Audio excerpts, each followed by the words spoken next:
doing DC stuff. Former DC president explains why the DC universe failed. Snyder wasn't. Let's see what War Stu has to say about this and check this out.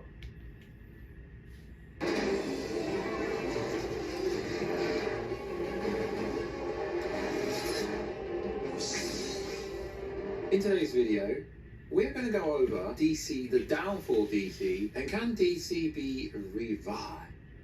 So we're going to go over an article that's very interesting from former DC president Diane Nelson, who was there during Snyder's reign. And her comments are actually really interesting because it's always interesting to get people's thoughts of why DC failed and all this kind of stuff. But to have someone who was actually there come out and say a lot of outlandish but true things because she was actually in charge. So, yo, but it is very good YouTube voice to get behind your animations about the never miss anything in Marvel, DC, Kaiju, Monsterverse, pop culture based content that we try to cover on a daily basis. Good subscribe channel, turn notifications on, and let me know what was DC's downfall, because DC has not hit in a very, very long time.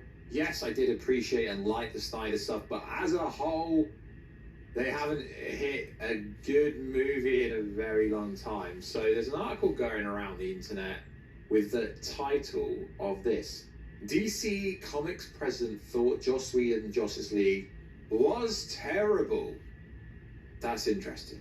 Former DC president Diane Nelson talks about the single biggest thing that made us look amateurish, certainly relative to Marvel, if not just on its own. So, DC President Diane Nelson compared DC unfavorable to Marvel. So, it's very interesting if you're a DC fan. Also, if you could, check us out on Instagram, which you see the beautiful face behind the beautiful voice, and also if you could, check us out on Instagram. So, Diane Nelson said, certainly there was an undercurrent of frustration that we were not hitting the mark.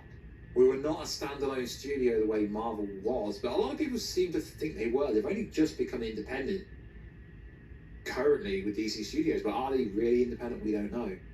They were a freestanding studio with their own production budgets and their own production staff.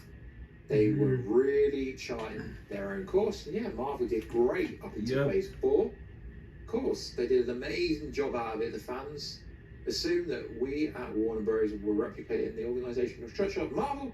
In fact, we did not. And it was quite intentional. She continues, I don't know that there was an appreciation for the extent to which DC team really just had a seat at the table. We would have had the heads of each of the relevant business and DC to talk about DC related issues, including our own slate of film, television, video games, and so on and so forth. But DC was not the one leading the charge. Honestly, I'm not sure there was anyone leading the charge. It wasn't the culture of Warner Bros. To dedicate a particular strategy. That is insane. She's basically saying DC had no plan at all. They were kind of just freeballing it, which is wild because Marvel ran the studio independently. Sure, Bob Iger, etc. always had us looking, but it wasn't ran close to that. So Diane Nelson wasn't happy about all this. The idea of a slate just felt like a window dressing. The bottom line is there was never a thoughtful, well-controlled, confidential slate process. I think it's just the biggest thing that made us look amateurish, certainly relative to Marvel, if not just on its own. That is insane because everyone loves to blame Zack Snyder, but it seems like no one was in control. It's absolutely, this is someone in charge of DC coming out and saying this. But what she says next is even more interesting. Diane Nelson pushed back against that. Unless there was a meeting that happened that no one told me about, which is possible, I don't know if there was ever any conversation where it was decided that Zack would leave DC slate for any particular period of time. So even if it was a conscious decision that Zack Snyder was our Kevin Feige, from a consumer standpoint, that kind of what happened for a while there. There was a place for Zack's movies. I would have always wanted Zack to be part of DC filmmaking lineup. But should he have been the one defining the universe? Maybe not. In hindsight, hard question. This is insane. Because it sounds like he was in charge, but he wasn't officially in charge. And then this gets even more crazy in a roundabout way. And then that was what happened after Zack Snyder delivered his version of Justice League. There was a desire to ensure that the movie was not too long and that there was an opportunity for more heart and humour. And then, oh well, we're going to bring in another director to help. The Joss Whedon factor. That would be Joss Whedon, who would heavily rewrite, recut, re-edit, shoot new footage, including the now infamous CGI Superman lip with Henry Cavill. Why would you do that to his face and his moustache? Had grown a moustache, he couldn't had shaved it because he was shooting Mission Impossible. And what did Diane think of what they got? This remark is insane. My characterization of Joss was a bit of a shiny penny during a time when they were looking for something shiny to grab onto. Yeah, I mean, I thought the final film was terrible. Yeah, I mean, I would have much preferred a darker than I wanted, or longer than I hoped for. Zack Snyder's cut than the Frankenstein cut we got in theatres. The trilogy of Batman, Superman, Wonder Woman should have, by any measure, blown any superhero movie away, but it didn't. And everyone keeps blaming Zack Snyder. You've even got these little YouTube channels blaming Zack Snyder now, when realistically, if you've read this article, Zack Snyder wasn't even in charge. Insane. A few years later, we would get the Justice League director's cut so everyone could judge for themselves and come to the precise same conclusion as Diana Nelson did, that they should have just ran with Zack's version to start off with. This is really fascinating. It is, because there's so many parallels between what James Gunn is doing and Joss Whedon when you think about it, and Zack Snyder. Because everyone can say, yeah, he's got a 10-year plan, he's doing something very different to what Zack Snyder did. Hang on a minute. In Zack Snyder's universe, Wonder Woman was already established. Batman, Batfleck was already established by the time we got to BVS, which was only Man of Steel and then BVS. Batman and Wonder Woman were already established. Oh wait, in Superman Legacy, the superheroes and Superman himself were already established. So when people keep saying to me, you're a James Gunn hater, James Gunn is literally not doing anything different to Zack Snyder's version, except for the following. He's making a lighter tone. But Zack, that's again copying what Zack was doing. Because if you've looked at what the five-part arc was, we've only really had the first 3 parts of this arc so far.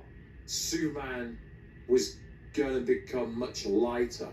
So realistically, I would say James Gunn is literally just ripping what happened in the Snyderverse. Mm-hmm. I mean, I know a lot of people are going to go, you're a massive James Gunn hater.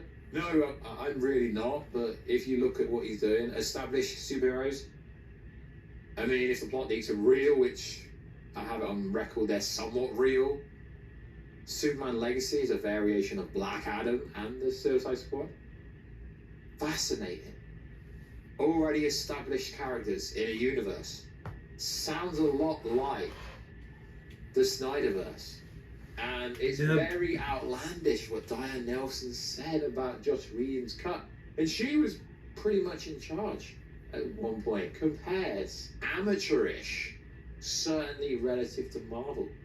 Basically said they should have gone with what Snyder was trying to do, except for people kept interfering with what Snyder was trying to do. Yeah, unless there was a meeting that she wasn't in, she claims Snyder was never in charge. Diana Nelson, born 1968, American business executive, who was president of DC Entertainment from 2009 to 2018, and president and chief of Warner Bros. Officer of content. So she was pretty high up, so she knows her stuff. And obviously she left a few years back, but what she said is pretty outlandish. And yeah, now we have an independent studio, it's called DC Studios. I don't think the result's going to be anything different. It just seems to me that James Gunn is taking the best parts of what Snyder did, and people go, oh, but he's putting Jimmy Olsen in. No one cares for Jimmy Olsen, let's be honest. Where's Jimmy Olsen in Superman and Lois? Jimmy Olsen, let's bring Jimmy Olsen in. Because we've got to make every comic book movie as comic book-esque and as comic accurate as we can, because the general audience don't even read comics. No one cares for these side characters. In a Superman movie, they care for Superman, they care for Lois. In a Batman movie, they care for Batman, they care for Alfred. That's pretty much it. So likewise, guys, what do you think about Diana Nelson's comments? And she basically said there was no one in charge at DC or Warner Bros. At all in a roundabout way. Very interesting. Do you think James Gunn can salvage something out of what he could have already done? Because, you know, David Corset's 32 years old and he's already well established. So is it even a reboot? I don't freaking know. But this interview is pretty interesting. So likewise, guys, check us out on Instagram at Watch to see the beautiful face behind the beautiful voice. Check us out on Instagram at Watch and I'll catch you in another video very soon. Catch you later. Please subscribe, like this video. Have a great day, and please like this video and see you guys. Bye.